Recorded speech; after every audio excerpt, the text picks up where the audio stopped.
le partin reng ron purlutu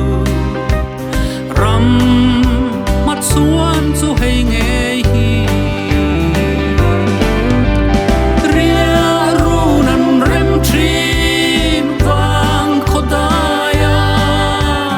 zan mutin zayan relove pur hanan siame kan zo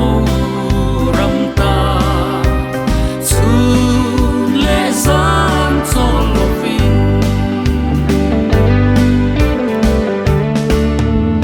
kham kar cheng chia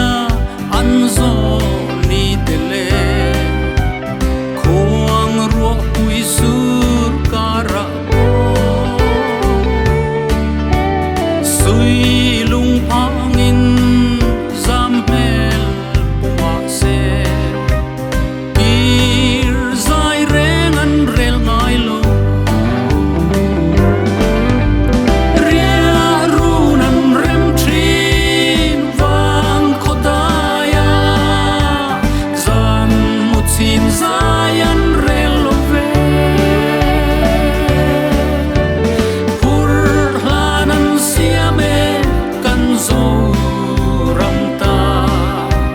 chun le zan cholovin